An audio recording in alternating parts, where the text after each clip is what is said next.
අයිබෝන් සියලු දෙනාට අද වීඩියෙන් අපි බලමු 2025 ජූලි මාසයේ වගාවන් සඳහා සුදුසු දින මොනවද කියලා.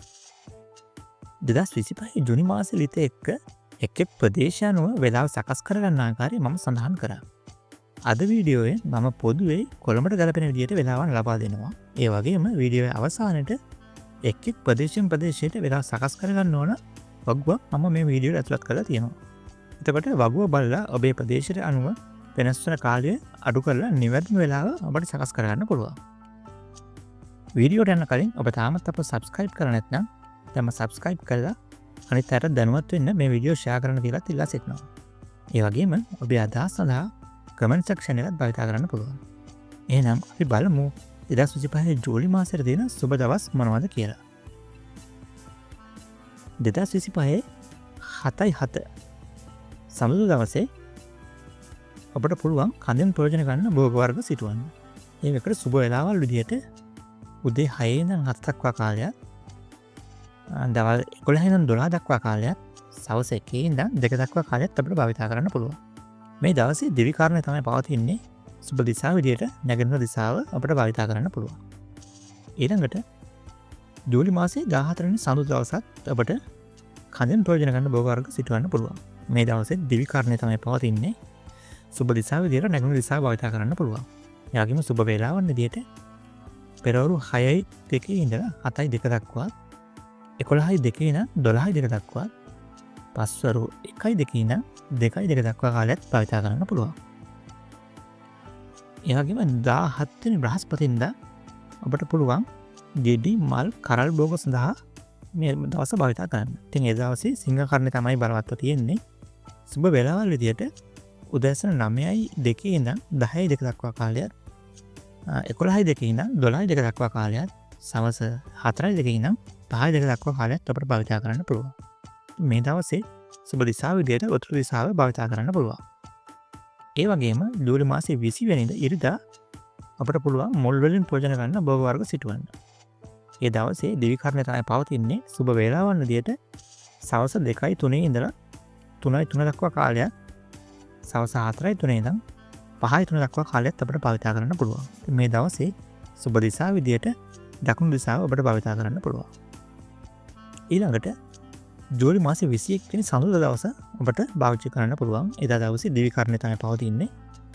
කඳෙන් ප්‍රයෝජන ගන්න භෝග වර්ග වලට මේ දවස් අපිට භාවිත කරන්න පුළුවන්. සුබ වේලාවන් විදිහට පාන්දර 6:03 ඉඳන් 7:03 දක්වා කාලය තමයි අපිට යොදා ගන්න වෙන්නේ. සුබ දිශාව විදිහට නැගෙනහිර දිශාව භාවිත කරන්න පුළුවන්. ඒ වගේම ජූලි මාසයේ 25 වෙනි සිකුරාදා සිංහ කර්ණය පවතිනවා. ඉතින් ඔබට එදාට ගෙඩි මල් කරල් තියෙන භෝග සිටවන්න පුළුවන්. සුබ වේලාවල් විදිහට උදෑසන 6:04 ඉඳන් 7:04 දක්වා කාලයක්, උදෑසන 8:04 ඉඳන් 9:04 දක්වා කාලයක්, සවස් 1:04 ඉඳන් 2:04 දක්වා කාලයක්, සවස් 3:04 ඉඳන් 4:04 දක්වා කාලයක් අපිට භාවිත කරන්න පුළුවන්. මේ දවසේ සුබ දිශාව විදිහට අපිට උතුරු දිශාව භාවිත කරන්න පුළුවන්. ඊළඟට ජූලි මාසයේ 29 වෙනි අඟහරුවාදා දවස දිවි කර්ණය පවතින දවසක්. ඒ දවසේ අපිට අලභෝග වර්ග සඳහා භාවිත කරන්න පුළුවන්. සුබ වේලාවල් විදිහට උදෑසන 8:04 ඉඳලා 9:04 දක්වා කාලය, 10:04 ඉඳලා 11:04 දක්වා කාලය, සවස් 3:04 ඉඳලා 4:04 දක්වා කාලය, 5:04 ඉඳලා 6:04 දක්වා කාලයක් අපිට භාවිත කරන්න පුළුවන්. ඉතින් මේ දවසෙත් සුබ දිශාව විදිහට නැගෙනහිර දිශාව භාවිත කරන්න පුළුවන්. ඉතින් ඒ වගේම එක් එක් ප්‍රදේශයන්ව වෙලාව සකස් කරගන්න ආකාරය සම්බන්ධ අගුවක් දැන් අපිට මේ තිරේ බලා ගන්න පුළුවන්. ඒ අනුව එක් එක් දවසේ තියෙන වෙලාවන්, බොහෝ විට වෙලාවල් තියෙන මේ රින වෙලාවල් තියෙන්නේ. ඒ කියන්නේ ඔබට මම පෙර සඳහන් කරපු වෙලාවේ මේ ඔබ මේ ප්‍රදේශයක කෙනෙක් නම් ඔබට මේ වෙලාව අඩු කරලා පාවිච්චි කරන්න පුළුවන්. උදාහරණයක් ගත්තොත් ඔබ ගාල්ල ප්‍රදේශයක කෙනෙක් නම් ඔබගේ වෙලාවේ විනාඩි 1යි තත්පර 20ක කාලයක් අඩු කරලා ඔබට මේ වෙලාව සකස් කරන්න පුළුවන්. ඒ වගේම ඔබ මාතලේ කෙනෙක් නම් ඔබට පුළුවන් විනාඩි 3යි තත්පර 8ක කාලයක් අඩු කරලා මේ වෙලාව සකස් කරගන්න. ඒක තමයි සූර්ය උදයවත් එක්ක එක් එක් ප්‍රදේශයේ සිදුවන නියම වෙලාව. ඉතින් ඒ වෙලාව තමයි සුදුසුම වෙලාව විදිහට අපි සඳහන් කරන්නේ. ඔබට මම මේ වගේ සෑම පළාතක් ගැනම පළාත් 9 ගැන විස්තර සඳහන් කරලා තියෙනවා. ඉතින් මේ පළාතෙන් අනුව ඔබගේ ප්‍රදේශය තෝරාගන්න. ඔබගේ ප්‍රදේශය මේකේ නැත්නම් ඒකට ආසන්න ප්‍රදේශයේ ඔබට භාවිත කරන්න පුළුවන්. ඉතින් එහෙම භාවිත කළා ඔබට පුළුවන් මේ වනසතුන්ගෙන් හානි වලින් තොරව නිරෝගී වර්ධනය කරගන්න මේ නැකත් භාවිතා කරන්න. ඉතින් ඔබත් ගොවිතැනට ආදරය කරන කෙනෙක් නම් මේ channel එක අපට ගොඩක් වැදගත් වෙයි. ඉදිරියේත් අපි හැම මාසෙටම අදාළ සුබ දවස් සම්බන්ධ වීඩියෝ අරගෙන එනවා. ඒ නිසා channel එක subscribe කරලා bell icon එක තබලා තියාගන්න. 2025 වසරේ අගෝස්තු මාසයේ ගොවිතැනට අරගෙන නැවත එනවා. එතකන් ඔබ සැමෝටම සුබ දවසක්.